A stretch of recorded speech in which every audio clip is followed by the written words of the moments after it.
Good morning, friends. This is Binyam on the Checkin podcast. Welcome to the 99th episode.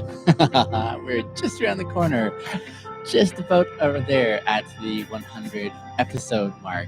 So, super excited about that, despite all the glitches and things that happen along the way. But we keep rolling with them because that is what life is all about, right? We keep rolling with them because life is unexpected in the way that it folds. And a huge part of that, in my experience, has been how do you keep on rolling along? Hello, Ollie. Thank you for celebrating along with me. I know 99 episodes. It's a big deal for me. I'm so thrilled for those of you. Brandon, I see you. How are you, my friend? Those of you who've been coming along for quite some time here and following, I so appreciate you guys. I almost think there should be a category where I say, here are some of the long timers who have been here for the long haul.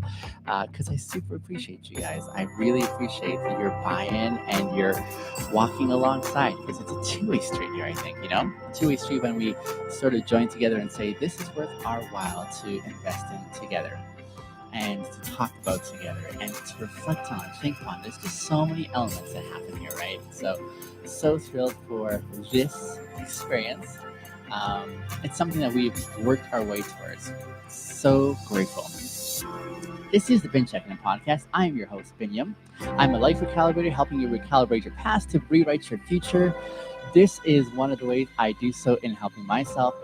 This podcast is an expression of my own self-care. Self-care for me in the realm of saying, how can I grow personally, grow in my awareness of myself? Because I'm constantly changing, as are you, but I want to grow intentionally in my awareness. I want to be able to see what's happening along the way, It's like getting the blueprint on yourself, getting the playbook as aware to say, here's how I work, here's how I'm shifting and changing over time, and how I want to continue shifting and changing towards a better trajectory.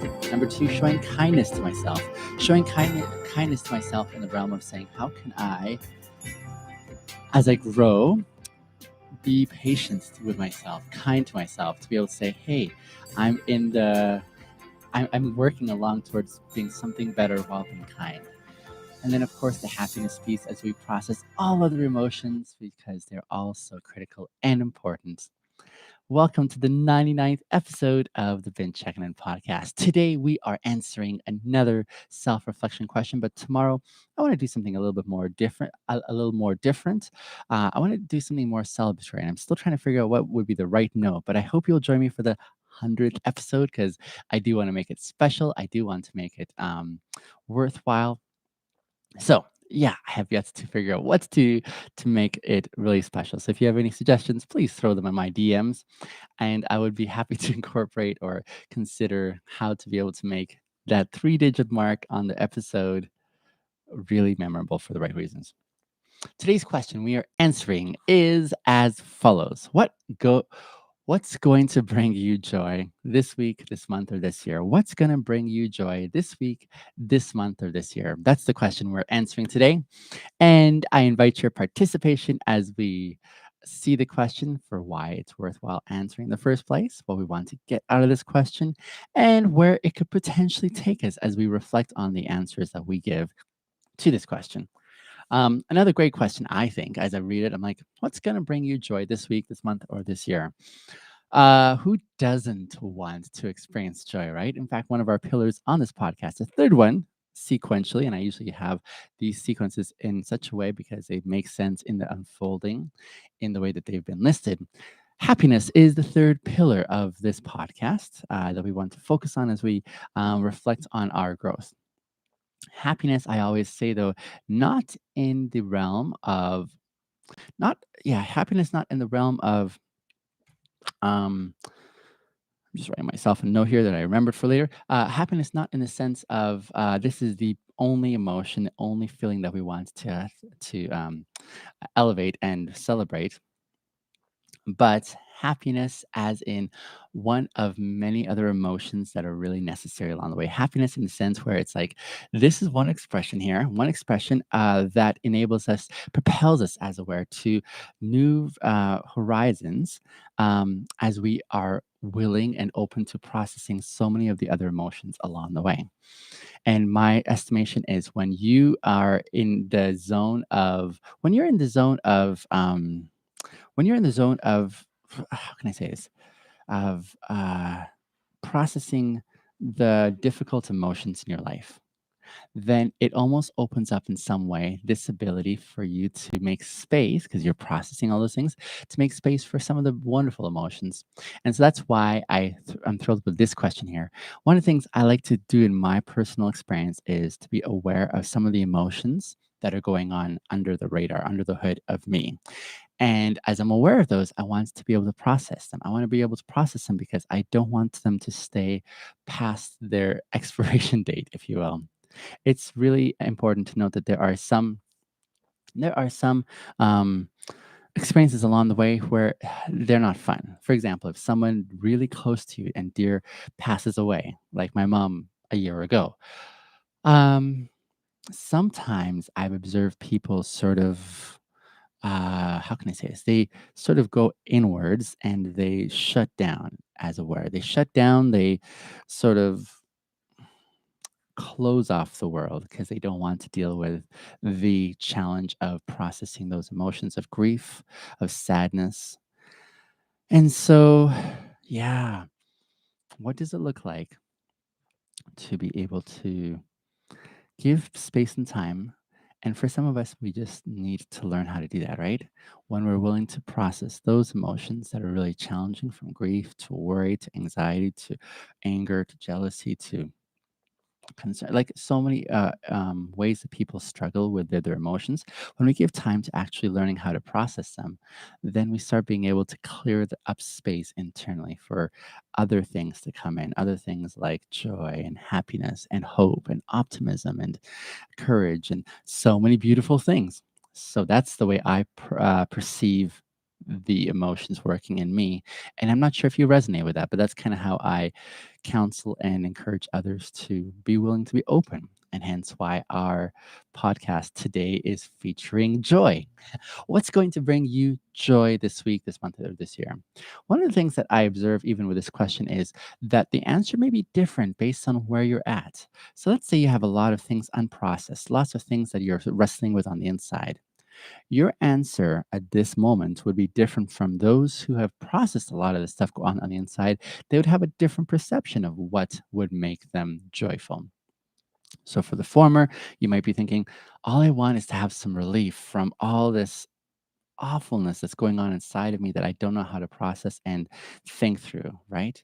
And so that might be their point of engagement, saying, all I want is just some relief. I want some relief from the chaos that's in my life right now, from all the pressure that I'm experiencing, from all the expectations that others are laying on me. And so a lot of your response in this moment may be driven because of what you have been experiencing or permitting to experience, or unable to know how to work your way through. That's potentially one way. Whereas in the latter category, for those who are like, hey, I am actively working on myself and working towards being a better version of myself, if that's the case, there's probably a different tone where you're like, all I'm looking forward to by way of joy this week is continuing to invest in myself, going on a retreat, meditating, or something different, perhaps, right? Or some other thing that would bring you joy. I think there are two different responses based on where you're at in life. And so that's, again, part of that first pillar in our podcast of being aware of where you're at this point in life right now. Where are you at and how are you seeing yourself?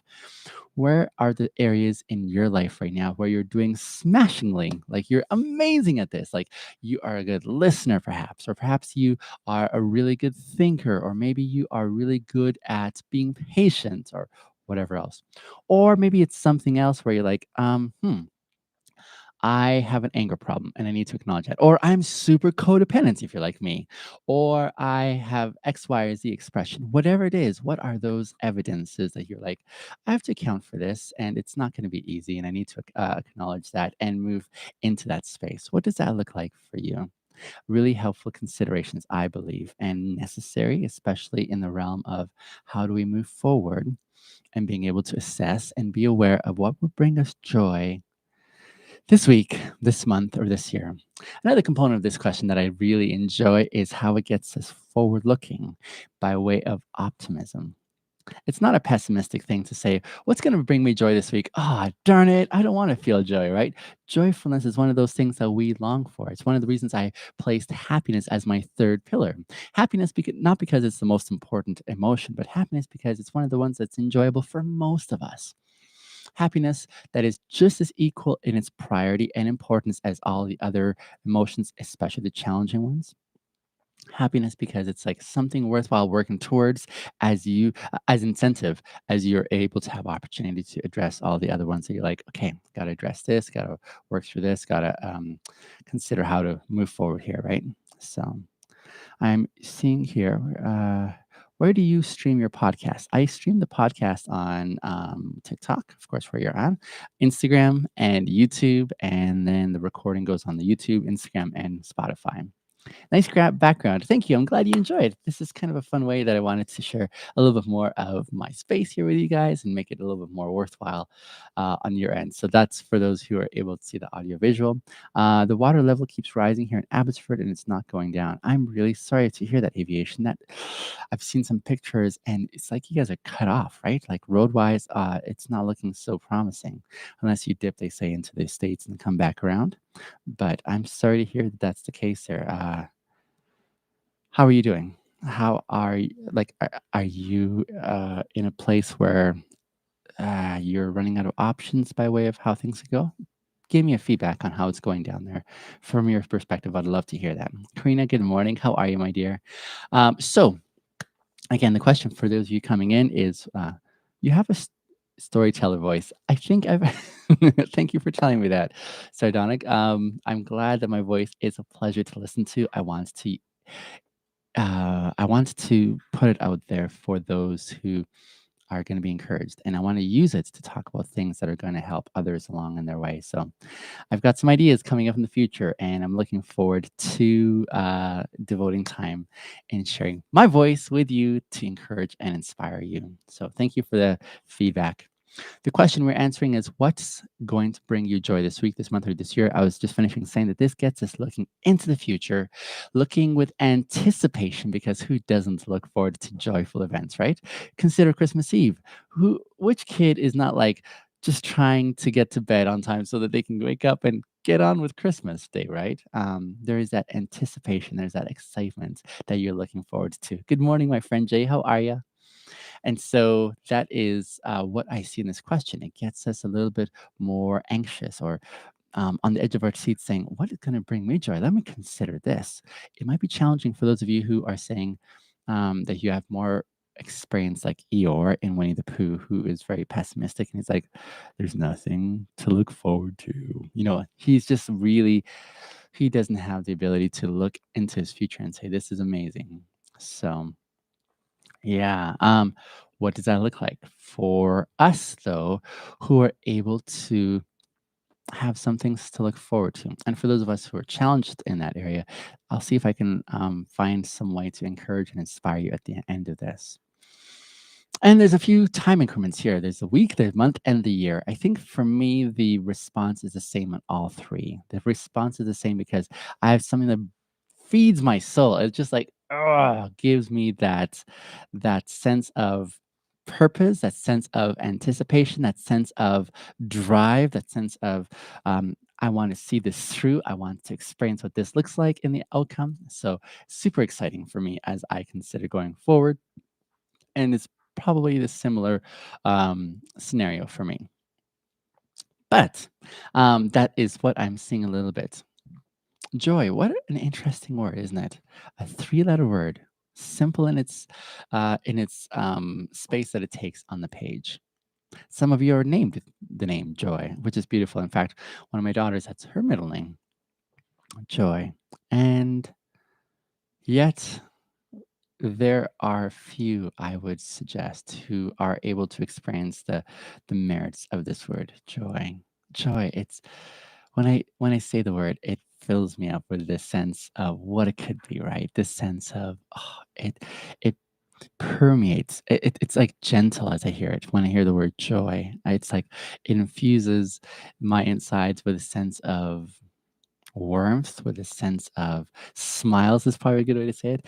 I usually consider the word joy closely aligned with the Christmas season, right? There's the carol that says, "Joy to the world, the Lord has come." Yeah, that word joy has close ties there. It seems to be one of those words we don't really use in common English, though, right? You don't hear someone necessarily saying, "I feel joyful today." They're like, "I'm excited. I'm happy." That's the word we go to, right? But joy is one of those. It seems old-fashioned words, those antiquated words that just don't make their entrance as much as I think would be amazing to see it. But joy is a really beautiful one. What does joy look like in your life? What is going to bring you joy? There's that other component. What is going to bring you joy? It seems like joy is the destination, but something is the vehicle to bring you to joy. Have you ever noticed that? When you're happy, um, it's rare, I would just say, I'm gonna try to be careful with this. It seems to be rare when you experience these fantastic emotions like happiness or joy. They're usually at the tail end of an experience or a scenario that's come to pass. For example, if you're unexpectedly gifted a Ferrari, like you're gonna be happy, but you're happy because of that scenario, that circumstance that happened. You're like, holy crap, I just won the lottery. Ah! Or maybe you are in a relationship and they've done something really special. Maybe they've proposed to you, or maybe they've told you they love you for the first time. And you're like, oh man, this is exciting. The joy is at the tail end of such an experience, right? What's going to bring you joy? Well do you know yourself? The awareness piece there. How well do you know yourself to know this is the thing that is going to bring me joy? And if you know it, how much of that um, scenario or circumstance are you in control of? Do you see what I'm saying? How much are you in control of the things that can bring you joy? I would say that primarily depends on how well you know yourself. Because if you don't know yourself, you don't know what you're striving for to experience the joy. Does that make sense? There are experiences of joy and happiness that are unexpected, beyond your control, that are unchoreographed or unscripted. And when they happen, it's like, oh, that's a surprise in a joyful way. And then there are experiences where it's like, I can aim for this. If I work hard at this, if I put things in such a way that they're going to, sequentially work out this way, this is going to be the outcome. And that is pretty cool when that happens. That is a fantastic experience when you get to be in that zone of being able to know yourself well enough that you can start moving towards setting a dynamic where you're going to be joyful. It might be that you work hard at a certain degree at school and then you're joyful at the end of it when you get to walk into your dream job, potentially. But that takes knowing yourself well enough to be able to say, this is worthwhile. It could be a different circumstance where you are wanting to express your feelings for a certain individual. And so you work up the courage to go to that person and articulate, express, display your emotions for them, your feelings for them, and you have the happy, joyful experience if the feeling is mutual, right? So that's another way that you could take that into your hands and say, I'm going to walk towards this direction to experience this outcome here. And that's pretty cool when that happens. That's fantastic when that happens, right? So, what's going to bring you joy? How can you bring joy to yourself? How can you know yourself well enough to bring joyful circumstances or experiences to yourself this week, this month, or this year? What does that look like for you guys? I would love to hear. Um, sometimes it takes some investment to get to that place, right? Other times it's fairly simple. It could be a year long or 4 year long or 8 year long degree that you're taking, for example. That's going to get you to that place. That's a long term game. Or it could be you simply walking down the street to that favorite bakery of yours and buying the pastry that you always find joy in. It could be that simple. It could also be for some of you who, in a way which I don't understand, a workout or going for a run. Now, I could run long distance, no problem, but I don't enjoy it. And so I'm always fascinated by my friends who are like, I love running, and they just go for the fun of it. I'm like, Nah, that doesn't make sense to me, but all right. I guess that makes sense to them, right? So, what's going to bring you joy this week, this month, or this year? Let me share with you some of the things that are going to bring me joy. Again, they're fairly consistent, fairly consistent. Number one, I love being able to be generous. I love expressions of generosity, especially when I'm able to be generous with others. Love it. I love when I have more than enough on my end that I say I can now, of course, extend myself to others. I was out for wings with some friends last night, and on the way home with my one friend, this is the epiphany that came across, and it relates to generosity. But I was telling him how it seems like a paradox, an unfair paradox, that those who have an abundance of something don't need more of it, right? And yet those who don't have it, they are desperately in need of some of whatever commodity. So let me give you the example that I gave. For example, in my realm, I am gifted. I am so gifted in socially connecting with people. I get people. I can look them in the eye and connect with them emotionally and say, hey, you are important to me. You're valuable. I see you for who you are. I want to honor you holistically as an individual. You are precious to me. That's something that I think is really important for me. Now, I would consider myself extremely wealthy in this department. I am so rich in friendships. I've got so many dear friendships that I have, and I guess in some way I'm very careful of how much I make myself available. But there are like a close group of friends that I have made time for in my life that I say this is an engagement here that is really important to me and I want to invest in this. But even if I were to move away from this city that I presently live in and move to a totally different one where I knew nobody, it would be like within no time, I'm sure that I would start developing some deep friendships. I have that skill. I have so much of this ability that it's not a big deal for me to make friendships. And yet there are people who struggle and have struggled all their life in this area, struggled all their life, like, oh, I wish I could do this, right? And they don't have any entry point into it. So, whereas I have so much that I don't need any more, but I've got more than I need, there are those who don't have any, right? And so, um, I wish there's a way that these people who don't have any experience of what I am rich in could like take from me and say, "Hey, I feel enriched now," right? And that's I think what drives my generosity. My generosity is driven by areas where I do really well at, and say, "How can I share to those who don't have? How can I help others experience?" What I experience? How can I bring them into this space where they can feel rich as well as I feel rich and blessed and like so well served? That's what drives my generosity. I'm so generous with my time, with my experiences, with my intuition, with my wisdom, all these kind of things that I feel like is so it brings so much value to my life. And I say, how can I extend this to other people? And as I do so, it's that desire that drives me to say, hey, how can I make this work so that I'm accessible? So that people can come to me and say, hey, because of your generosity, I've been able to now walk into this new space in life. I love seeing that. That brings me tremendous joy. Oh, I love it. I love and I'm joyful when I see that I have this generosity that serves others, that translates to really impacting others where they're at. Beautiful expression for me. Now, this generosity, I want to continue seeing growing over the next week, over the next month, over the next year, over the next lifetime. For me, this is like one of the things I want to have as my core values long term. I want to continue giving and giving and giving. Why? Because I'm overflowing with so much good that I want to share with others. There are so many people who I think I've come to understand struggle in some significant ways, especially in the way of saying, I don't experience a lot of good. In fact, I've been on the receiving end of a lot of bad in my life. I've been on the receiving end of a lot of discouragement and anxiety and awfulness and just, oh, they're like just beaten down, right?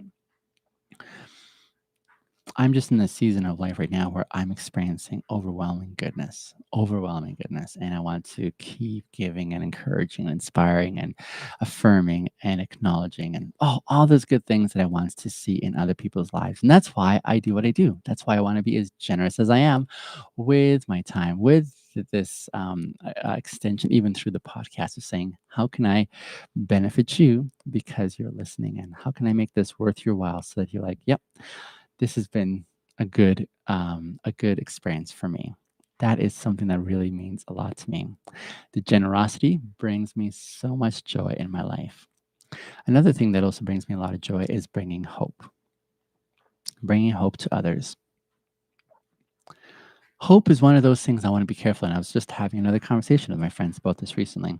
I think it is irresponsible, irresponsible for me to inspire hope where it's going to cause a person to face plants.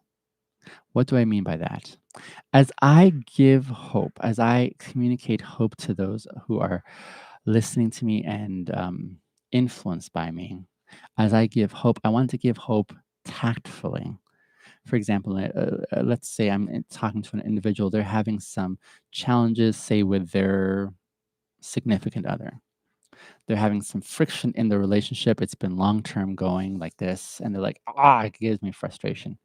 So, where hope comes for me is before I give hope, I want to give them the tools that are going to lead them to a hopeful situation. If I tell them, you're going to be all right, and send them on their way, and they keep on face planting, and I say, you're going to be all right, and well, I want to give you hope, it's going to be okay, but I don't give them the skills to be able to move away from that setting that they're struggling with friction wise with their significant other, that is cruel, I think. Cruel to be able to say, hey, you'll be all right, you'll be all right, you'll figure it out. I don't want to give that kind of hope. I want to give the kind of hope that, first of all, gives them the skills to be able to figure out some behavioral dynamics that are going to help them work away from the friction towards something that is more cohesive and respectful and loving and empathetic, all those important things, right? I want to teach them some skills and then say, now you have what it takes. Apply these principles, and then you're going to have hope for a better setting here. Does that make sense? When I engage people in conversation, deep conversations, I want to be responsible that I'm not going to lead them into a space that is going to bring harm to them. Yes, we're going to talk about deep things about themselves, but I also want to make sure that it doesn't go into a zone where they are harmed because of where I'm leading them, right? And so, what does it take for me to be aware so that I can give hope in those moments to say, hey, this is really good. I want you to be able to learn what vulnerability looks like. It's a dangerous thing, but I want to tell you about the hope of being vulnerable when you know what are the circumstances and the scenarios in which to be vulnerable in, not to just be blindly vulnerable everywhere and so on, right? So those are some of the ways that I think about how to extend hope and to do so with a responsibility to say, let's not be haphazard about it. Let's not be, in essence, callous in the way that we're extending it so that we're the ones who are benefiting because they look at us and say, hey, he gave me hope, but then they go and do a face plant in their own setting. That for me is really cruel. I don't want to do that. I want to serve those that I am connecting with. And one of the things that brings me great joy is giving hope that actually translates. Hope that translates because now they see the light at the end of the tunnel and they start experiencing what it's like to see that light at the end of the tunnel. That is really powerful when we get to experience those moments. And so that's what drives me. That's what drives me as I consider my future context. And I mentioned these couple of things that bring me tremendous joy because as I look into my future, this is what I want to see continuing to happen over and over and over again. This is what gives me that sense of I'm in the right place at the right time for the right reasons. And this is tremendously enriching for me. It brings me tremendous joy. I'm like, I'm joyful when I hear from you guys, when I hear back and understand how impacting the words that I've been able to share have been on your context and how it's translated in a really beautiful way. Love it. I think it's magnificent. And I want to experience that more and more. And so, yeah, this is some of the things that I find totally worthwhile in the way that I want to spend my life. I want to spend my life not only for myself. I'm going to benefit myself, yes, but I benefit myself as I share myself with others, as I see myself in community, as I extend myself to say, hey, I'm willing to come alongside you. I'm willing to spend time with you in the trenches. I'm willing to experience the things you're experiencing, to listen to what you have to say, to be able to affirm where you're weak, and to be able to help build you up so that together we can cross over the finish line together. Together, we can have some memories. Together, we can have some stories to tell that affirm and say, this life wasn't made to be lived alone. Friends, join me tomorrow for episode number 100. Thank you so much for being part of today's podcast. Talk to you soon.